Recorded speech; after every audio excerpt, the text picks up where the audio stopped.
Happy Tuesday morning again from Metro Manila, the Philippines, Southeastern Asia. I'm going through the European Union parliamentary election results by country. Now it is turn for Denmark, which, as far as its mainland region is concerned, is the smallest and southernmost of the 5 Nordic, or if you prefer the term Scandinavian, countries of Northern Europe. As we know, Denmark has 2 self-governing regions, the Faroe Islands,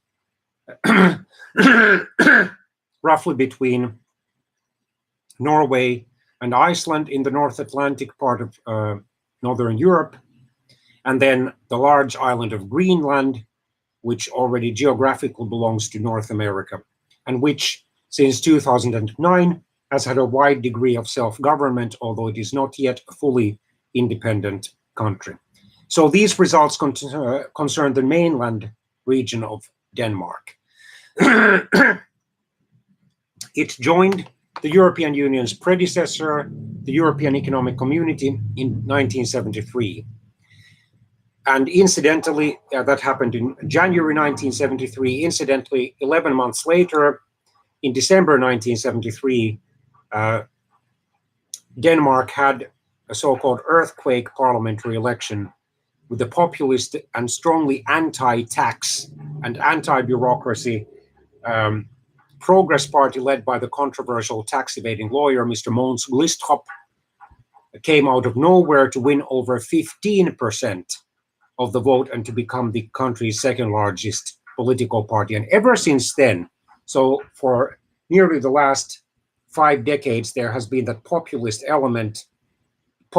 right-wing element in Danish politics. Gradually, the Progress Party's support waned throughout the 1980s and 1990s, and the party disappeared from parliament in 2001. But when it was waning, I think in 1998, another populist right-wing party and also a strongly Eurosceptic party, largely anti-immigrant, especially anti-European immigrant and anti-Muslim party, the Danish People's Party, emerged.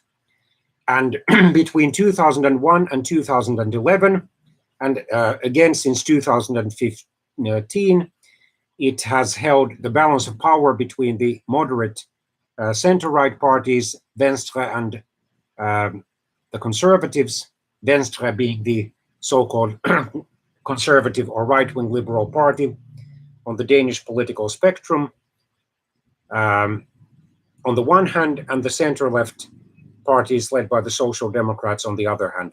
In other words, propping up these liberal conservative minority governments.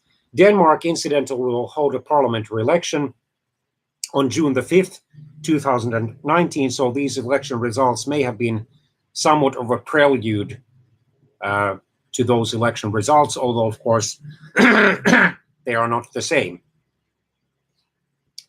The biggest surprise in last weekend's European Union parliamentary elections in Denmark was that the Danish People's Party collapsed. It had, after all, been expected to do well because of the general trend towards right-wing populism and national conservatism in most European countries. It lost more than half its votes and 3 of its 4 seats. The party leader, Mr. Kristian Thulesen Dahl, said rising concerns about climate change, along with long-running scandals over funding, had undermined his party's support. We must take stock and fight on, Mr. Thulesen Dahl said. The Liberal Prime Minister Lars Løkke Rasmussen, who first was in power from 2009 to 2011 and has been again in power since 2015, having since 2016 2 coalition partners, the Liberal New Alliance and the Conservative People's Party, was the night's big winner. His Liberal Party, or Venstre, did much better than expected and gained 2 seats in the European Parliament, finishing first ahead of the Social Democrats, who underperformed. Polls had the Social Democrats in line for 4 to 5 seats, but they will end up with 3. The result was a welcome shot in the arm for Rasmussen, with national elections coming up on June the 5th. The Liberal Party is currently trailing the Social Democrats in opinion polls ahead of the June the 5th 2019 parliamentary elections. So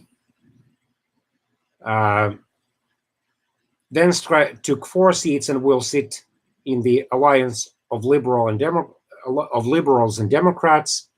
The Social Democrats took 3 seats and will sit in the Socialists and Democrats group. The Greens took 2 seats, so they will be in the Greens and European Free Alliance group. The Social Liberals took 2 seats, and they will also sit in the alliance of Liberals and Democrats.